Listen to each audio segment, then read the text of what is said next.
الحمد لله رب العالمين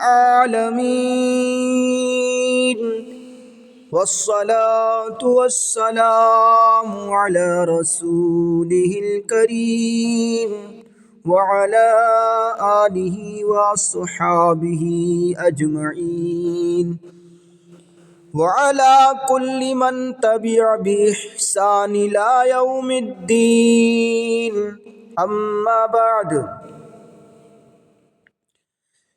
میرے محترم بزرگوں، عزیز بھائیوں، یہ زندگی جو ہے یہ ہمیشہ کے لیے نہیں ہے، یہ ایک سفر ہے جو ہم طے کر رہے ہیں۔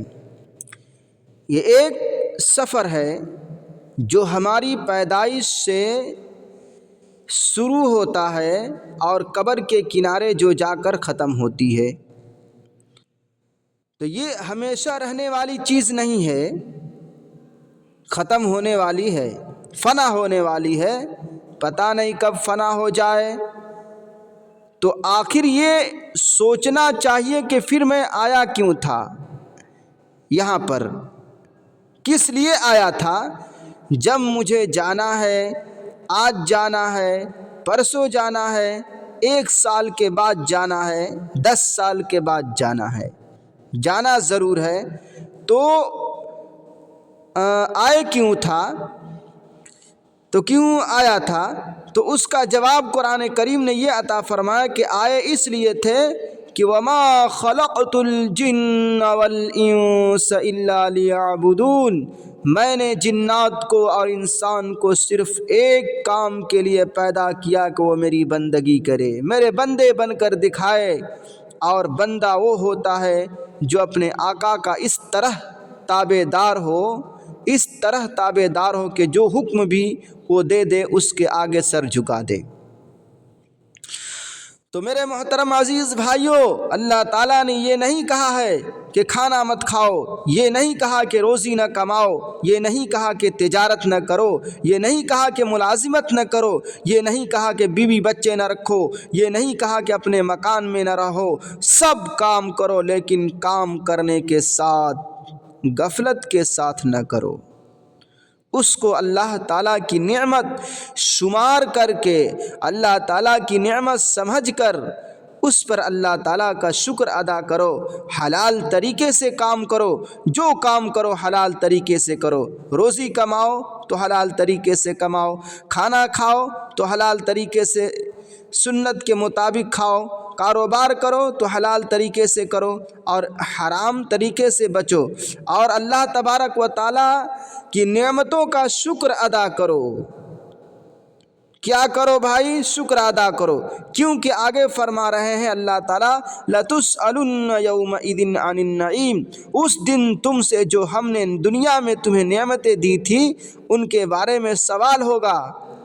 کیا ہوگا؟ سوال ہوگا کہ وہ کیا تم نے ان کا حق ادا کیا؟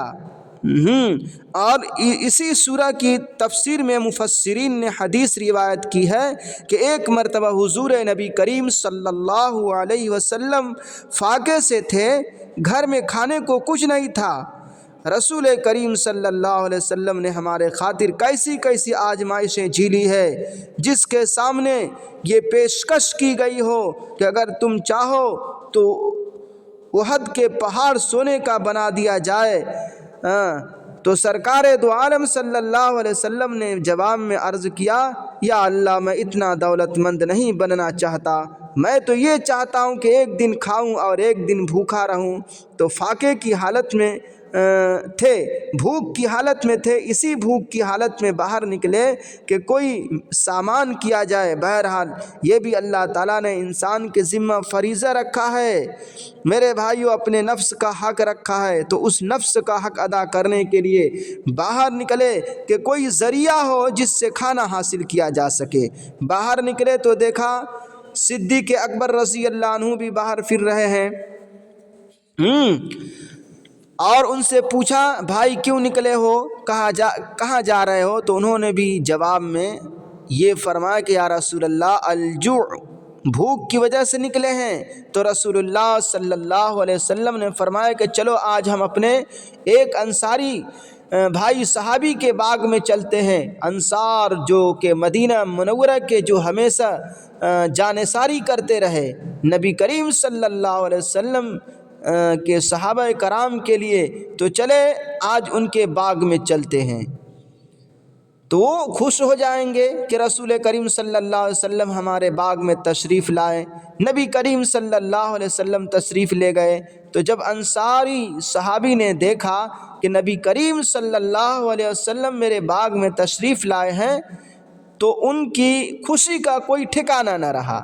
انہوں نے جلدی سے ایک درخت کے سائے میں ایک بچھونا بچھایا اور اس کے اوپر حضور اقدس صلی اللہ علیہ وسلم سے عرض کیا، یا رسول اللہ یہاں پر ٹھہریے، اور پھر جلدی سے گرمی کا موسم تھا کہ سائے کے اندر بیٹھا کر پانی لے کر آئے اپنے کنویں کا، اور ساتھ میں کچھ کھجور لے کر آئے نبی کریم صلی اللہ علیہ وسلم کے لیے۔ آپ نے وہ کھجور شوق سے تناول فرمائی، پانی ٹھنڈا پیا، جب پی کر فارغ ہو گئے تو فرمایا، یہ بھی جو ہمیں نعمتیں ملی ہے کہ دھوپ میں سایہ مل گیا، پیاس کی حالت میں پانی مل گیا، بھوک کی حالت میں کچھ کھجوریں مل گئی، یہ بھی عظیم نعمتیں ہیں، اور آخرت میں ان سے بھی سوال ہوگا۔ لَتُسْأَلُنَّ يَوْمَئِذٍ عَنِ النَّعِيمِ، اس دن تم سے اس کا بھی سوال ہوگا کہ کیا حق ادا کیا تم نے۔ تو میرے بھائیوں اور عزیزوں، ہم سے مطالبہ یہ نہیں ہے کہ ہم کھانا پینا چھوڑ دیں۔ حضور نے تو ہمارے لیے فاقے برداشت کر لیے، ہم سے یہ مطالبہ نہیں ہے کہ تم بھی فاقے اٹھاؤ۔ ہمیں اجازت دی ہے کہ کھاؤ کماؤ، حلال طریقے سے کماؤ کھاؤ، لیکن خدا کے لیے غفلت سے اپنی جان چھڑا دو۔ اور غفلت سے جان چھڑانے کا طریقہ یہ ہے کہ میرے بھائیوں، ہم اللہ کے حکم کے مطابق زندگی گزاریں، جناب رسول اللہ صلی اللہ علیہ وسلم کے شریعت و سنت کے مطابق زندگی گزاریں۔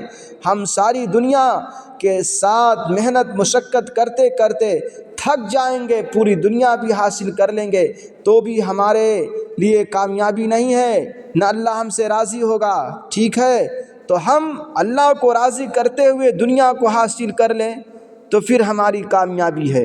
اس لیے میرے بھائیوں، ہم اللہ کے حکم کی اتباع میں زندگی گزارے، جو اللہ اس کے رسول نے ہم پر احکام عائد کیے ہیں اس کے ہم پابند بن کر زندگی گزارے۔